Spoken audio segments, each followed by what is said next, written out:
Терезе саласында көп адамның жіберетін қателіктері қараңыздар достар. Осылай терезе заказ бересіздер, пенасын бәрі күйрейді, сарғайды. Бұл пена деген нәрсе күннен қорқатын дүние. Жалпы күннен қорқады. Біз терезе заказ берген клиенттерге көбінше айтамыз, жалпы қалайсыз, бізден кейін сразу сыртқы жұмыстарды бастап кетесіз, подкош жасайсыз ба деген сияқты. Біреулер я жасаймын дейді да, сол кейін ұмытып кетеді, или кейбір салдармен жасамай кетеді. Сол себепті күннен пена қорқады. Пенаны қорғау керек, свежий халінде свойствосын жоғалтпайтын халде сақтау керек. Ондай клиенттерге біз сразу стиз А деген герметикті ұсынамыз. Мысалы, мына объектіде біз өзіміздің Сарқанд қаласындағы объектіміз. Осы ағамызға стизін ұсынғанбыз. Бұл кісі көріп тұрғандай әлі сыртқы жұмыстарын жасамаған, пенасы свежий болып тұр, сыртында стизі бар. Ол деген сөз, сіздің терезеңіздің сыртында как будто бір резинасы бар. Терезеңіз 90%-ке мықты болып тұрса, бір стизді қосып 10% теплый откос дейді ғой. Терезеңіз бір сыртқы жаудан дейді ғой, судан, желден қорықпайды. Пеналар свежий болып тұрады. Енді құдай қаласа сыртқы жұмысын жасағаннан кейін соның сыртынан, стиздің сыртынан сылақ жасай саласыздар, и все. Сонымен проблеманың бәрі шешіледі.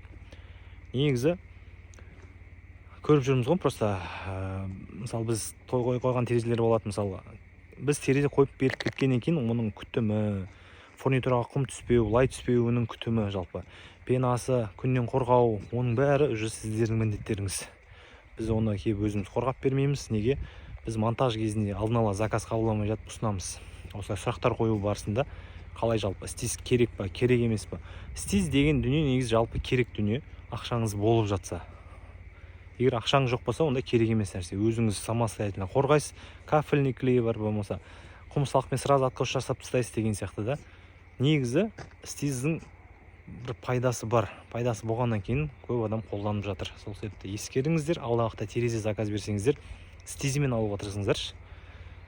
Содан кейін максимально жақсы стекол пакеттермен алыңыздаршы. 3 қабатты. Андай әңгіменің керек жоқ, мысалы.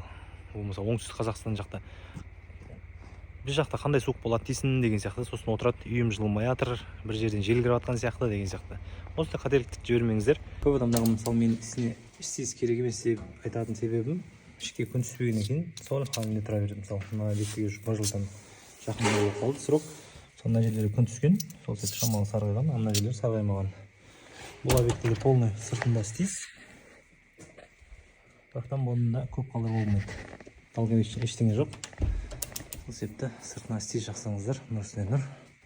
Пеналарың свежий күйінде тұрады жалпы. Объектіге стиз жағылған, жалпы терезе пена қырқылып. Бұл сағыз сияқты, как резина сияқты. Бірақ бұл нәрседе бір долговечный нәрсе емес.